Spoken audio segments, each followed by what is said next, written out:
Welcome to the Royale Express podcast, a place of music, travel, and the expansion of knowledge. Anything that needs to be edited out can be edited out to your discretion as well, by your advice. Otherwise, it's chilled vibes. You're chilled as well. No, You're fine. I'm good. I don't think I take just my word. I say whatever I say, and let's leave it in original form. Yeah, you're pretty chilled. I've been looking at your other interviews on YouTube and on Instagram. Very chilled vibes. I'm happy about that. And usually for my podcast, first of all, welcome to the Royal Express podcast. My name is Uno Sipom Okay. Kize. And on the podcast, usually I start my intro with giving a formal introduction of the guest that I have. I stalk you online and get as much information as I can about you to share. But because of your profile and the work that you do, I was like, you know what? Let me allow you to speak. Because of course, I mean, not all information should be public because of your work. So I was like, okay, this one is going to be chilled vibes and we'll just have a chat because you are a laid back kind of guy. So Sandile Khanyile, welcome to the podcast. I found you on the Sunday World newspaper, The Unsung Heroes of 2021, as we were all in the paper. And I was curious to find out more about what you do. You are a bodyguard, securing some high profile people, and you just a man of God serving the country. I want to know more about who you are, what you do. What can you tell us about Usandile Khanyile? Why does he do what he does? I think I've never heard that about me before. So I think I'm going to copy and paste everything you just said. But yeah, look, the name is Sandile Khanyile. I'm a homeboy from Durban Yeah. originally. Kahle home is a place called Emapuangola, which is about 45 minutes west from Empangeni. So I'm very familiar with your part of the world, actually, believe it or not. So ngakhula lapho. That's cool. Yeah, ngiluhle imbuzi, ngiluhle. So yeah, and then life happened. I found myself in the big city. So yeah, basically, I think as you said, in short, look, I'm not a bodyguard. That's what I do. So that's being a bodyguard is a component of what we actually do. So industry terms, we call ourselves protectors, so close protection officers, and we just really take care of the interests of clients when it comes to their safety and security. It's putting it in a very simple way. There's a lot of things that we do that people never see. And what people really see is a client working with, a couple of people, and they think that's all we do. Just like that's like the 1% that's public. There's a 99% that nobody sees as part of our work. But in short, we just really take care of the safety and security of clients who really need our services. But more than that, we just add value to their lives, with safety and security being part of what we do, but it's not the only thing that we do. And yeah, as you said, I am a man of God. It really, I think it shocked me even saying that, because then what it does, it just really, there's so many expectations that come with that. But I'm not the typical man of God, whatever the typical is. I think I'm a young guy, 33 years old, and I'm just enjoying my life and trying to do it as responsibly as I can while serving those around me. Yeah, I think that's pretty much it for now. I can go on forever. No, when I say man of God, I'm not necessarily saying like inegu, a pastor, but in a certain way, when you say you are doing a service to people, when you speak about how you got into being a private protector, it was a calling and you do it as a service. It's a lifestyle. It's who you are. You are called by God to do this. And you were in church and you were found in church and you found yourself in these roles that you now is your career and it's your lifestyle. But I see you as a man of God because you're doing the work of God that you Yeah. were called to do. You answered that and this is your pulpit. Everyone has a Yeah, pulpit yeah. in different places. Have you not seen it in that light, or you just don't want to put yourself in a certain level of hierarchy? I have, and what freaks me out is a couple of weeks ago, probably about maybe about a month ago, to be precise, if I'm not mistaken, give or take. I started going to a certain gym where I stay, and I met this gentleman, amazing gentleman, and we started interacting what. I think after like 2 or 3 interactions, he's like, "Hey man, what do you do for a living?" So I told him, he's like, "You're kidding me," and then he just started giving me this. He's just like, "Bro, like I'm telling you, I don't know if a bus stop, God is calling you into this," and I'm just like, "Oh, please, let's not go down that road again." But I know that everything he told me was as real as I can see on my screen, right? And we've had a few sessions of him just telling me that. So I know it's a calling, right? There's no shadow of doubt with that. It's just that I think when we label it a certain way, I feel a certain pressure to do it a certain way, if that makes sense. But I know that's the reality of it. I think I can't run away from the fact that it is a calling. And every time I serve my client, it's more of a ministry more than actually doing a job. And what formal training do you have in the field? Just to get that out there for anyone who is curious or has thought of getting into this line of work. What are the training, the qualifications, and accolades that you probably need, or maybe just don't need at all? Just clarify that for us. What training you had to do, and if one needs it or not.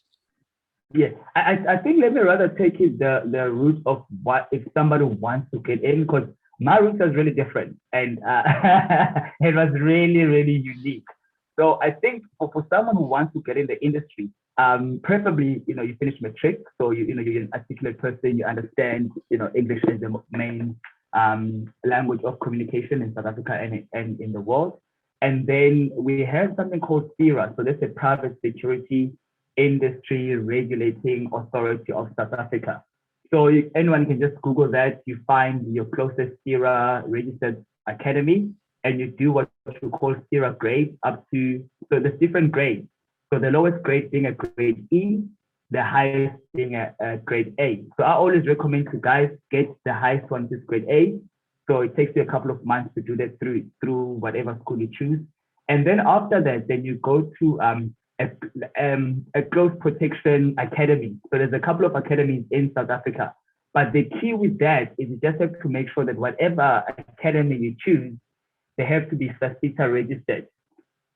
So once again, you can Google those. I've got a couple that I can recommend. It's not an ad. It's not anything like that. It's just, I like them. So there's a great one in Johannesburg called Ipeleng Risk Management. It's a brilliant school.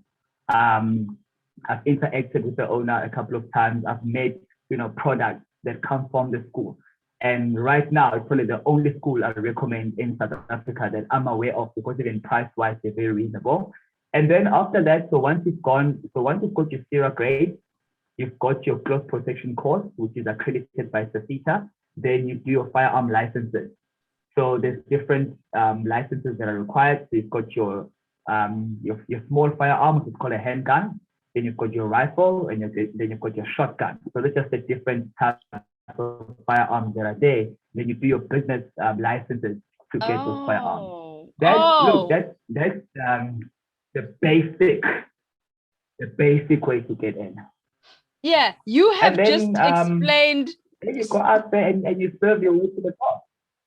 Sorry, you have just explained to me why the ID, the traditional ID green book that we have, the South African ID green book, and then you have a few spaces for voting, and then the firearm licensing.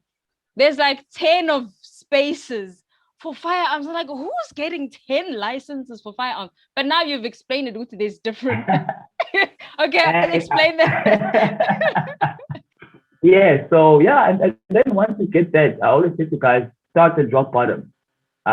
Get in the industry. Forget the money, forget the paycheck, forget what what people will tell you I earn so much. Just get in. Find, like I say to guys, apply at every security company that's in your neighborhood. apply for the base job, go through access control, and help people get in and out of buildings.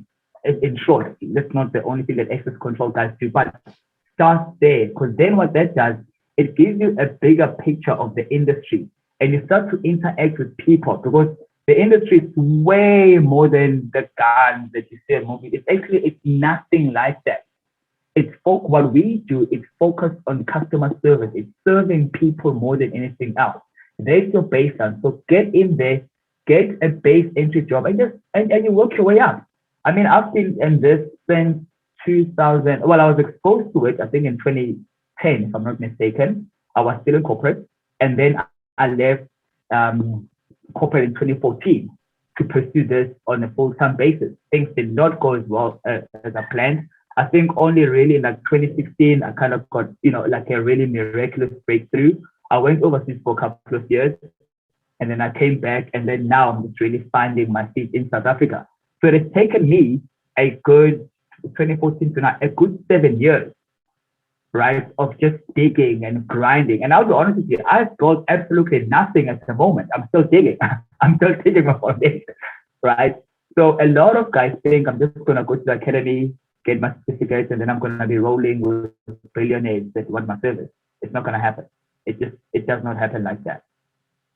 Yeah, you're touching on something that's very important, and the reason why I wanted to have this conversation the most, having now gone through the formalities of what you do, but it's the essence of realizing the reality away from the movies, away from what you see and what's glamorized and what's romanticized in the media space. And then it's like you really have to humble yourself. And this is relevant to every career that one takes, that you can't just rush for the glam and the benefits without having done the hardcore work. So tell us more about explaining that, about really grinding, being broke, borrowing money, doing what you gotta do to get to where you need to get the job done, without being like, nah, I'm being exploited here, or nah, they need to book this for me before I say yes to this deal. Like, a lot of young people need to learn that lesson. Unfortunately, we learn it the hard way, but do explain to us your journey in going through that before you came to where you are today. Yeah, I mean, I've been really short about it, but basically how I got exposed to it. So I was living in a church. I was pretty much doing the same thing for my pastor, but informally, right? I was still in corporate, and every Sunday I just to help my pastor. Hey, man, are you parked well? Have you got any stuff you need to get, to be carried from your car? Just the basics. On Sunday, have you got water? What are you gonna be preaching about? Do you need any props? Just really just serving and helping him around. And then about 2 years into doing that, we had a conference at church, and a pastor was traveling from overseas, and he had a whole team that was working with him, event managers, protection team. And I found myself driving his security guard. And I had no clue that's who I was driving until I think about a day into it. I'm just like, hold up, wait a minute. Who the heck am I driving? Right? And then I'm just like, this is actually cool. Like, I love what you guys are doing, right? But 2 years before that, I was in a youth meeting, and it just, and I went out for prayer. I just felt like I just needed some direction in my life. And the pastor comes to me just like, bro, God has given you a gift, and this gift is gonna literally take you all over the world. I had an idea what it was, but I wasn't sure. And then 2 years later, I bumped into these guys that I'd been seeing them do their work they do on TV. I was like, what are the chances of that happening? So I bumped into them. The event manager gives me his business card. He's like, dude, if you ever in America, give me a call. I'm thinking, when will I ever be in America? I mean, come on, like, what are the chances of that happening, right? So during that time, I think they were with us for about 3 days at our church. But I remember this one specific day, and I really think this is where like my breakthrough came. So the guys were like, bro, we haven't been able to eat. We're so hungry. Like, and we're gonna be working for like the next 4 hours. Can you get us something to eat?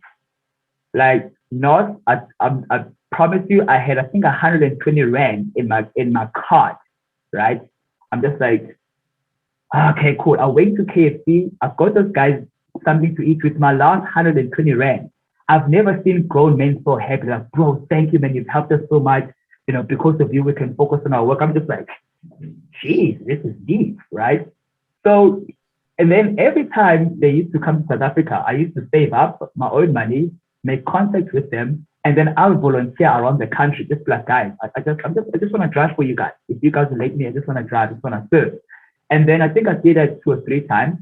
And I think that the fourth year I did that, then the principal, so basically the client, recognized me. He's like, wait a second. Like, whenever I'm in South Africa, like, I always see you. Like, who the heck are you? Right? And then I pretty much tried to explain my story. Like, I met you guys a couple of years ago. Whenever you guys are here, I just serve. I just love what they do. I love what you do. And I just try to help the guys wherever I can.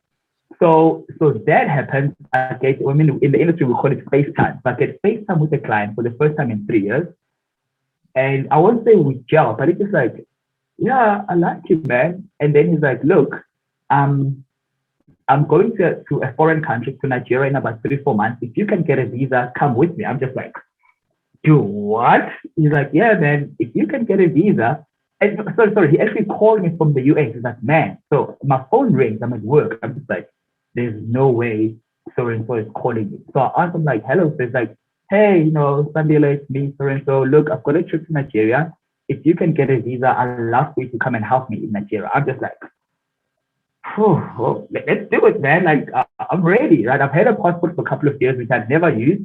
So I was always prepared for opportunity, but I was waiting for it to come. So I go to Nigeria. There's a lot of issues in me getting there. Eventually, I get there. We work for a couple of days. I think about 2 days, 2 nights. We're in Nigeria. I'm sitting in his room. He's like, man, like, how did you get here? So I tell him my story about how I served to get to where he is, right? He's like, I like you, man. Like, from here, I'm going to Israel. Can you come with me? So I done my research. I'm like, yes, I've made a visa for Israel. He's like, are you sure? I'm like, yeah. He's like, he called his office in front of me. He's like, hey, I'm going to Israel.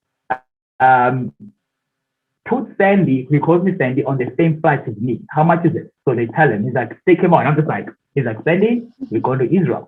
I go to Israel, I think, for about 4 or 5 days. I'm just like, that sounds fun. Like, I'm enjoying my life right now, right? So then in Israel, he's like, man, like, I just like you. Would you be interested in helping me back home in the US? I'm like, yeah, let's do this. So I get back to South Africa. I get my paperwork. I go to the US. I do this for about 2 years. And then I came back to South Africa, and it's like, I think I want to establish myself locally. I want to build something.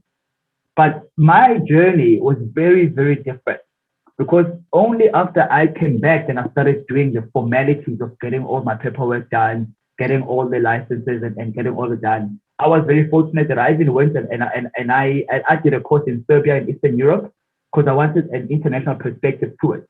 So I actually did an international course, a course in Europe, before I did one in South Africa. So by the time I did one here, I think my mind was opened up a bit more, I had a broader perspective to how the industry works somewhere else.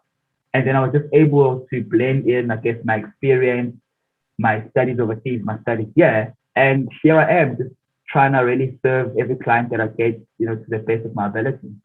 Thank you for that. I think beyond just doing the formalities, what was required for you to do the work, I think it was very important for you to gain the experience.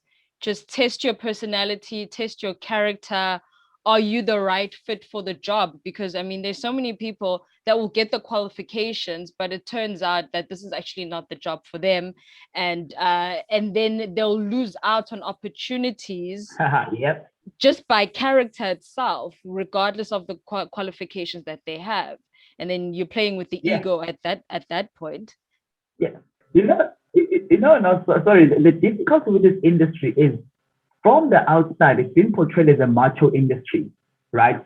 That you gotta be the alpha male, you gotta be the guy that when you walk in the room, everybody gotta see that I'm here, I've got my muscles, I've got my dark shades. I look like, the Black James Bond.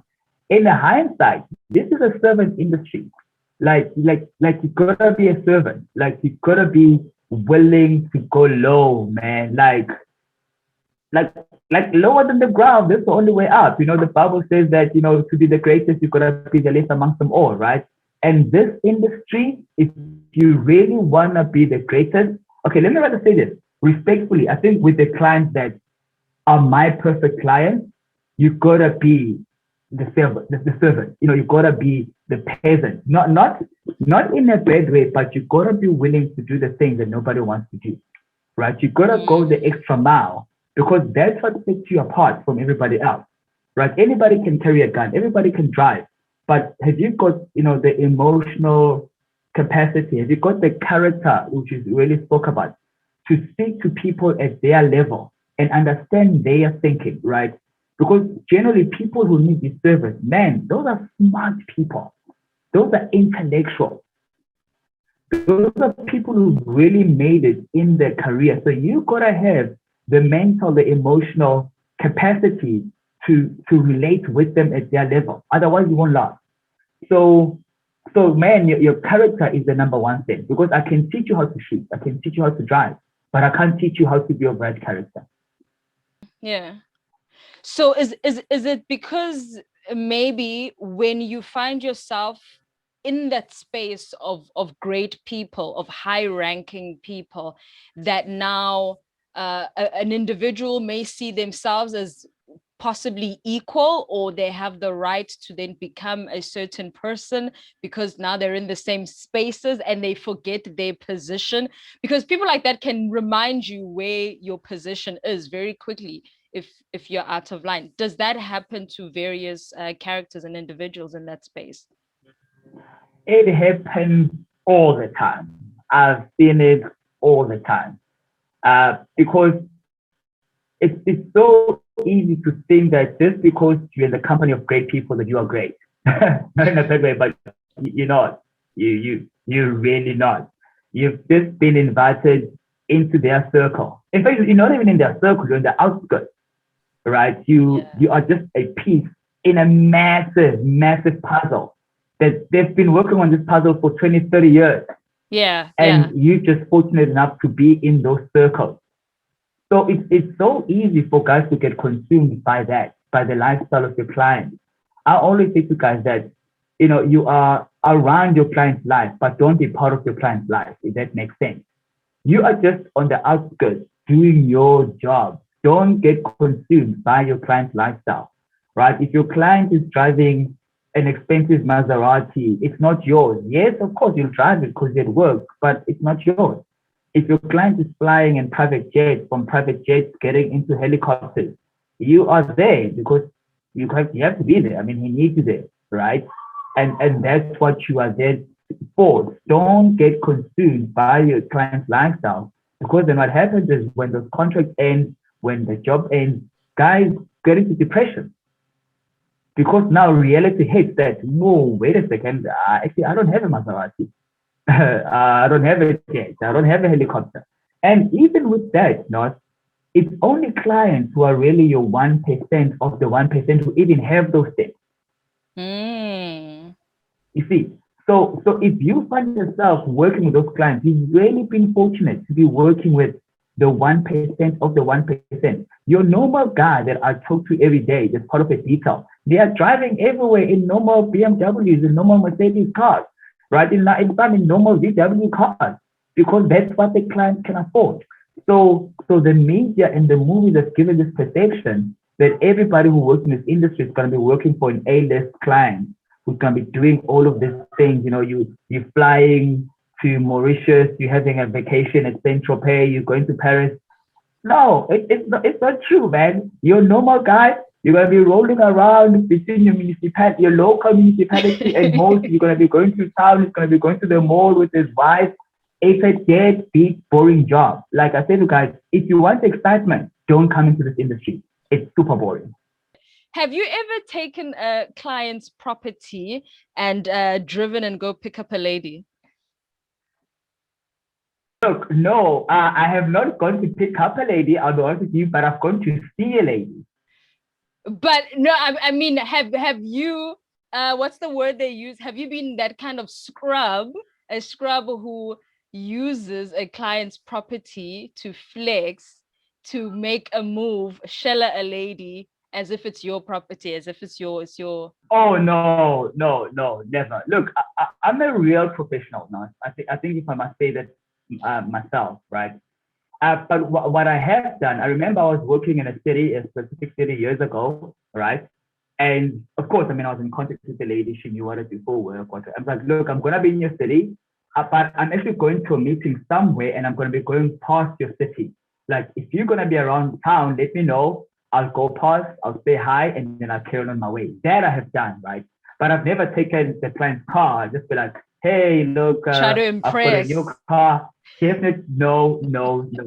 Oh no! I mean that's the lowest of the lowest. You don't want to do that, man, because it's not the right thing to do. It's not an ethical thing to do, and it just questions your character and your professionalism as well as a so-called professional, right? And the fact that you think you gotta do that to pick up goals, I think there's deeper issues actually that do that. Really make you. Yeah, we're not gonna go to psychology issues then of men and women, but you work with If you go to the women. pros. Yeah, you have, as I know, the Good Men Foundation, and you've worked with the municipality of eThekwini in 16 days of activism against the abuse of women and children. Tell us more about that, moving from Mm. private protection of high-profile people to now protecting women and fighting for justice for women and children. Look, one of the things I always say generally when I speak to a few guys randomly about this is, guys, if this is a quote from a good friend of mine, says, if you want to be good at what we do, it has to be a lifestyle and not a job that you switch on and switch out of, right? So when I joined the Goodman Foundation, really, it was actually founded by a friend of mine, Usman Gaba. It was just so random, I think, how it was founded. I think it's a story for another day. And I was like, I want to be part of it because I want protection and safety to be beyond what I do in terms of looking after certain people. Meanwhile, our own women, our own children are suffering from gender-based violence, and there's something that we can do, with it. And the whole reason I want to be part of it is I still want to. I guess I think we just had a bit of challenges. Is to really share some of the tactics that we use with our clients that the normal person on the street can use to keep themselves safe and even really on the other side of gender-based violence. So the whole point of it was to really go into communities, which we're still gonna do, and just really have conversations first with men, because the Women Foundation is more about men bringing the change. But where I come into the picture was really now equipping the women and the children to be safer wherever they are, just to decrease, right? To decrease their chances of being attacked when it comes to gender-based violence. That's absolutely awesome. What are the challenges that you are facing right now, and what have you been able to do at this very instant? You mean in terms of the foundation? Yes, the foundation. Look, the programs that we want to roll out, I think just like any excuse me, non-profit organization, funding is always the biggest issue because it's voluntary based. We don't have finances that we have readily available to go into communities to set up mobile workshops to what we want to do. That's really our biggest challenge is us getting into communities. I mean, between the couple of us who are there, I mean, we have spent probably hundreds and thousands of our own finances just really trying to get into communities. So the biggest challenge is really, I think, getting the funding that's needed and also getting, I think, more backing from the local municipalities and wards. We've had great support from the Durban municipality. I'll be the first to say that. But I think with everything that involves municipalities, there's a lot of paperwork. There's a lot of other things that I don't even think I can really say here. You just never know who's going to see this, right? There's a lot of politics that get involved, right? That can really also become a stumbling block with what you want to do. I mean, we've had great meetings with certain wards and councillors of trying to bring programs in. We will sit for hours and they tell guys, this is awesome. We want it. our wards will benefit from it. It's just like, yeah, but dude, this needs like 20,000 rand. We don't have 20,000. Can't you guys volunteer? Just like, are you kidding me? Right? So you telling me I must bring my volunteers, my equipment for 3 days to come and do something that's going to equip your ward, and I must pay for it. Right? And we're not saying we want to make money. We're saying put resources into what you want to do to make your community better. Right? And respectfully, they are just not interested. So Smana has been working hard on the ground, meeting various corporates, meeting CEOs, he's been flying around the country, God bless his heart, out of his own pocket. So he's currently in Durban. I'm based in Joburg. So he'll come to Joburg, we'll meet, we'll strategize, we'll go to meetings together out of pocket, meeting corporates. Yeah. Imagine this. Corporates seem more interested in things that are going to be helping our local ward and our local township. Yeah. And the very people who are sitting there respectfully just don't give a rat, you know what? Yeah. Mm-hmm. You asked what challenges you're facing. That's pretty much. Listen. You've touched a point that you're speaking, and you're speaking about a situation that I have faced as well. Like the challenges that you've faced, the meetings that you've had, the negotiations that you've had, and that corporate is more willing to invest than local public services, and it's not only about helping a department, but it's about helping the very communities that need it the most. We've had from 2017, I myself have done events. I'm in the creative space. So I use that creative space to speak out and to gather people together with a purpose-driven creative event. And so we've had we had a great PR agent who got us onto television, ACBC2 Morning Live. We got onto newspapers. We got the municipality involved, and newspapers came through in newspapers for an entire 2 weeks. Doing the very same work. It was during Women's Month, and then we had to do it again in November for the 16 days of activism, right, against gender-based violence. And it's that thing of human trafficking, women abduction. I myself, as a woman, I've had to run away from a vehicle of a man trying to abduct me, and I have friends who have had to run away themselves from abductors. So we experience this, and we fight against this all the time. So when you come across institutions that are there to help the very people, but there's still all this red tape, this long-winded process. You've touched on something that even I myself, I get really angry about, and I'm just like, yeah. And to tell you the actual fact is that the reason why angry here. No. The reason why I even do this podcast is to have these conversations of what is really going on, what can really be done. And if there's anyone that can be inspired with funds to actually get the ball rolling, to get things happening, let it be done. Let it be done, because we can't wait around on the sidelines for things to be approved all the time.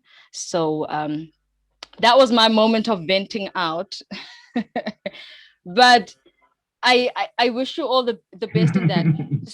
But tell me the difference now between the Good Men Foundation and Proficient.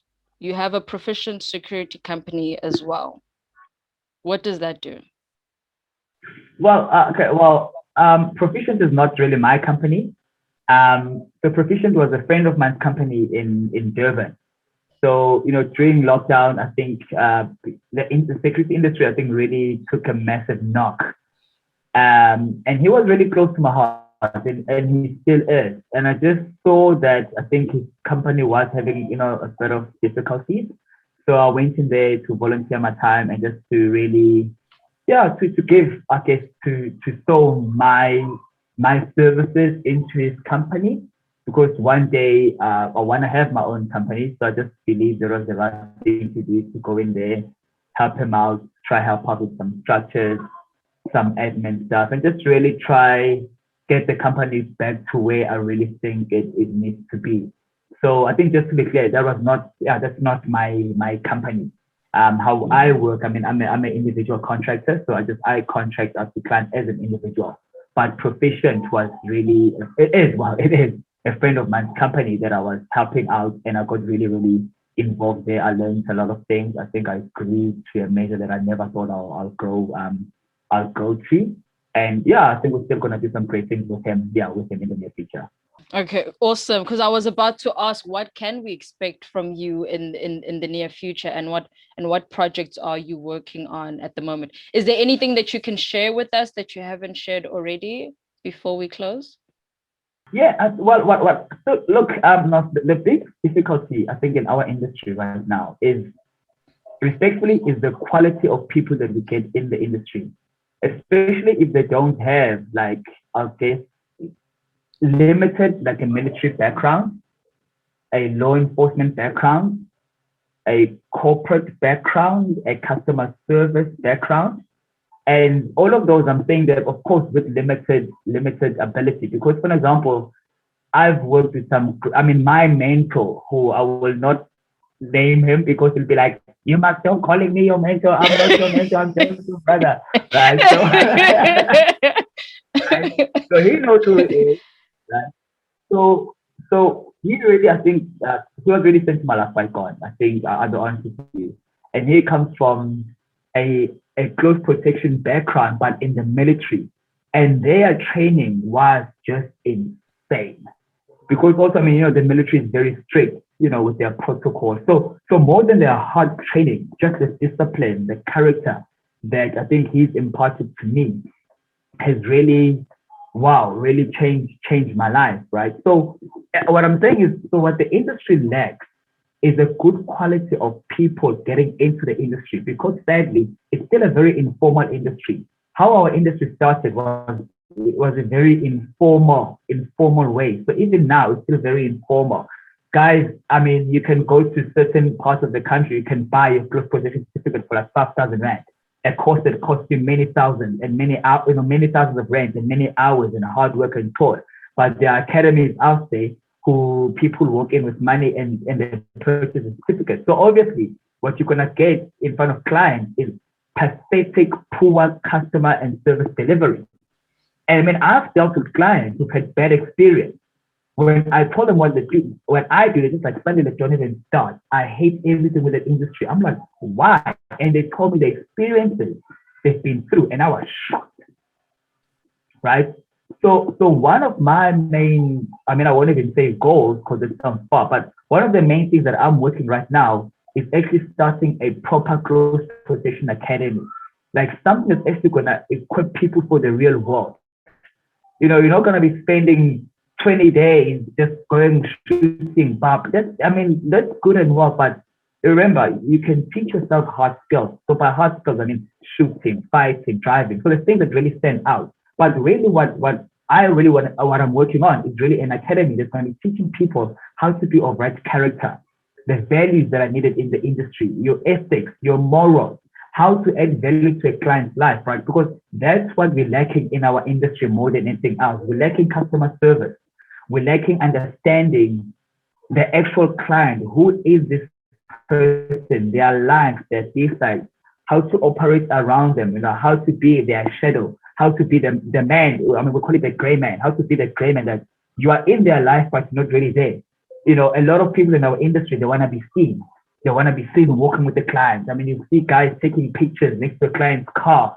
If a guy happens to be on TV, for an example, or in a newspaper with his client, oh my gosh, that's going to be the photo now that's on his Instagram profile, or that's on his Instagram feed, that's on his WhatsApp status. Just like, dude, but this is not about you. So what I'm really working on with a couple of my mates is really an academy that equips people for the real world, and not this rubbish that people expect, right? Where you actually come in, like what I want it to be, I think, so realistic that someone must come to the academy and just be like, Sandile, this is not my industry. Like, I'm actually in the wrong place. I don't want to do this, right? I don't want people to come to my school and everybody's like, yeah, we passed, let's go get jobs. Like, I want dudes to be like, I hate this. I don't want to do it. So that it's the right people that actually get into the industry. Right now, unfortunately, and I say this respectfully, right now, a lot of operators in our industry, right, it's people who have failed in everything else. Maybe an aspiration to be a doctor, to be a pilot, to be whatever, whatever. But he just did not have the capacity to get into it. It's like, I've been running in my 40 guys, and I hate that term. Like, guys who know me know me. I'm like, if you talk to me, don't ever use the word bodyguard because automatically you and I are not going to be friends. Right? So it's like, I can know Katabandu. I'm like, okay, don't use that term around me respectfully because Ukatabandu is a portion of what you do. No, no, not you, stop, not you. I'm just saying that, in the industry, right, right.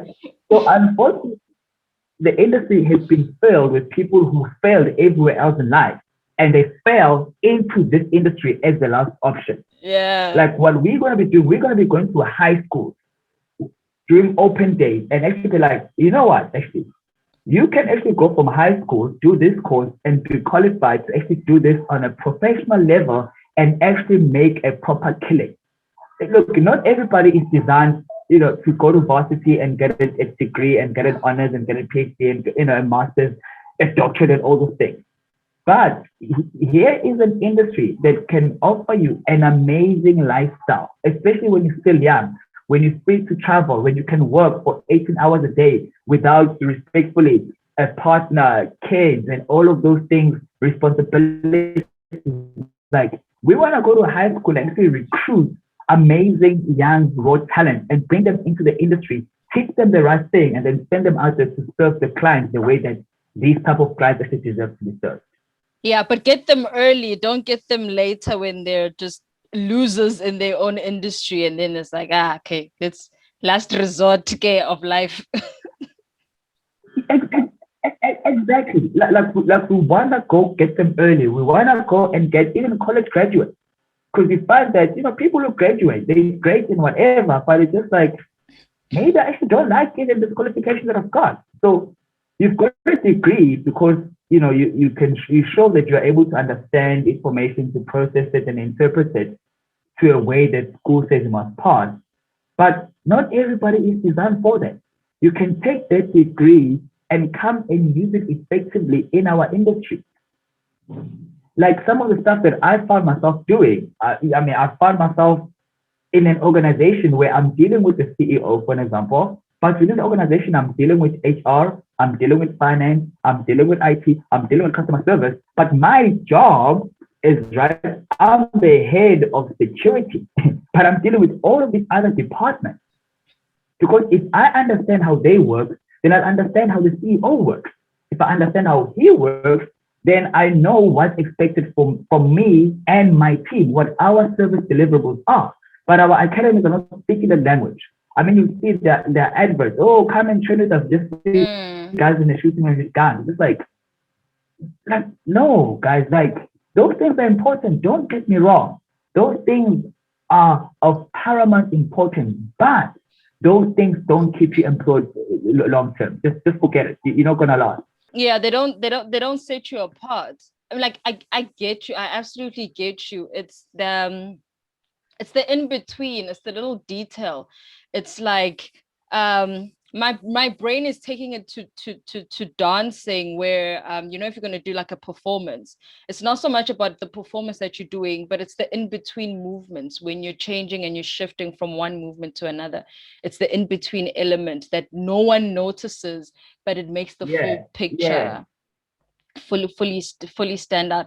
And what you're saying is really exactly. important, because it's, if this program would run fully from foundation phase at school, it would teach people, youths from a young age, how to conduct themselves, how to treat other people with respect first and foremost, and how to look for the well-being of others, because this being a service career, it's about looking out for the well-being of others, which then minimizes the Yeah, narcissistic world that has been created through social media, where we want to be the celebrities ourselves, which social media allows that, and it antagonizes it even more Yeah. aggressively. But this program, if it would run at that foundation level, it would teach true essence of life, what is really important from human being to human being. And then we could have more of these service careers that really mean something and that are truly effective in their truest form. Look, I mean, no, I mean, sometimes I'll go, maybe I'll do a contract for a couple of days and I just come back home and I'm smashed. I'm just like, Lalela, I don't want to do anything. I mean, I can barely move. I'm exhausted. I'm tired, but I'm just like, but my soul is full. Like I'm happy. Like I wouldn't choose any other career in the world. I mean, look, the pits can be deep. The mountain peaks can be high. The in between can, look, once you can have the best day and the worst day in a matter of like 5 minutes. But that's what I love about it. But at the end of the day, I can go home and say I exhausted myself. I did everything I can do. My client is back home safely. He's sleeping, whatever he's doing with his family, and tomorrow is another day, right? It fills your soul, I think, like nothing that I've ever done before. And I think also, I mean, you mentioned that in closing. And one thing that I think that we really need is like ladies in this industry. Like, this is not a male only industry. Like, it's male dominated, of course, because of the history of the industry, right? Because it really comes from a bad history. That's more like a thug industry with only people, bad people who needed this service to protect them from other bad people who wanted to do bad things for them. But as the world is evolving and this industry is really growing, in your corporate space, especially in more your very formal setting, like there's a huge demand for good quality, like well-trained ladies. And I think that's one of the things that we're really going to be pushing more with our academy, is really getting good quality ladies. I mean, there's a lady that I work with on a regular basis. I'm telling you, I'm just like, I've never seen anybody do their job so well. And also, and the brilliant thing about a lady that's good at this, doing this, is she's able to blend in with everything else. Because remember, our industry or what we do, it's not about sticking out and showing yourself to be the macho. Most of the time, for most clients, it's about blending into their environment, being with them, but without them feeling that weight of you are there, right? So if you are a client and you're going to a meeting, you're going to meet people, and you've got this beautiful looking lady that's there holding your briefcase, giving you your water, serving you, right? Everybody else thinks, oh, it's just a PA. She's there writing down notes, being your admin person. But over the radio, she's connected to the security team. She's giving us who are outside information of what's happening. Okay, we're in the room. There's 5 people. It's getting a better great service. We're going to leave in 5 minutes, whatever. So as a lady, man, like I'm telling you, like this is a brilliant career for women. It's difficult. It's very difficult to get in. That I will not. I won't make. It's very difficult. But if a lady like really wants to pursue this, I'm telling you, this can change your life. Like this can be a career that can really set your life on an amazing trajectory. And also, I think as a lady, you also have the advantage of being a nurturer, right? Of being a mother figure, of being softer. So you might find that your service maybe, because most of the time, really, it's really male, male individuals in service. But what you'll find is that you'll even find yourself now working more with the family as a whole, working with, the girlfriend or the wife. She'll start trusting even with the kids as well, because she knows now that when the kids maybe need to go to school, they need to go to sports after that, that if you are there as a protector, right? You're not an au pair, respectively. You're not just dropping off and picking up the kids. But when the kids are there, you are able to be the hedge of protection around those kids. And what are you doing now? You're allowing the mother to do respectfully other valuable things in her life to improve her own personal life. You are adding value to her life, that now she doesn't have to be out with the kids all the time, worried about the kids. Your job now can roll into even taking care of the kids while allowing actually your boss to do other things like just be at home and rest, which improves their quality of lifestyle. Mm. Absolutely beautiful. Absolutely fantastic. I love that promotional inspiration there. And I do hope that you do find women that will sign up. I mean, it's a fabulous service job. I think if people value good service and value what you're about, it's absolutely Yeah, fantastic. yeah, it is not, and some of the best people I've worked with actually in this industry actually just come from a normal, like a corporate background. They come from hospitality, from being like waitresses and waiters, right? Because those people understand customer service. And like I probably it sounds like I ramble and I say this, but that's what's gonna keep you in this industry for the long haul. Really very boring. Man, your day is like forget the movies. The movies will show you this guy, with a team of bodyguards. They go into this, they call him like an operations room. You get in there, it's like looks like an FBI headquarters. You're seeing all of this, flat screen TVs, you're seeing drones taking pictures and patrolling. I'm just like, no, that's not the real world, man. The real world is just sitting and just waiting for somebody to start their day, right? Yeah, yeah. That's the real world, and I think that's what it really means. The reality of what we do. And you know what? No, it's not this deep, dark, undercover world that don't talk about it. Because I mean, I've been in trouble with guys for talking about what we do. But I'm just like, okay, guys, do you realize that this industry is bigger than us? That at some point we need the next generation of protectors to come in, right? If we don't tell them about this, then who's gonna tell them? Yeah, yeah. I mean, Because I this was this nervous about even doing this is interview because I'm just like, okay, what do I ask him? What am I allowed to ask him? You know, even just by an interview.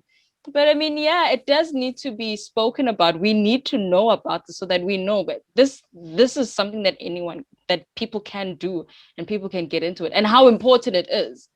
Also like self-defense and all of those things. extremely. I think in closing again, I always say to prospect clients is in the same way that when you're sick, you go to a doctor, right? When you've got a problem with your teeth, you go to a dentist. When you've got a problem with whatever, you go to a specialist. The same way that when you need personal protection, you come to this industry because this is what we do on a day-to-day basis. It's not a gig. Like I tell guys, it's not a gig. It's not something that I do once every 3 months. This is my bread and butter, is to say. Like when somebody wakes up and they go and sit at the office for 8 hours, some of us are getting up and you're working with the clients doing this for 15 hours a day. Right? So this is a credible industry. It's not a backdoor, dark, secret thing. Ooh, don't talk about it. Otherwise, so and so is gonna hear about it. Well, then just be mindful of what you say. But we need to get good quality people in the industry. People who not only wanna be here, but people who deserve to be here. People who've earned their right to be in this amazing industry. That's it. That's it. You've nailed it on the head. Sandile Khanyile, thank you so much for being with us today. We've had a wonderful conversation with all the highs and lows, challenges and perks of the industry. And I think it's beautiful what you do. I think it's absolutely wonderful. I'm sure other people just don't realize the true essence of it. It's not about the hard skills, but also the soft skills behind the guns, No, behind look, the you're most muscles. welcome. Thank you for having me. This is the Royale Express podcast. Make sure to subscribe, follow, and like. Thank you for joining me.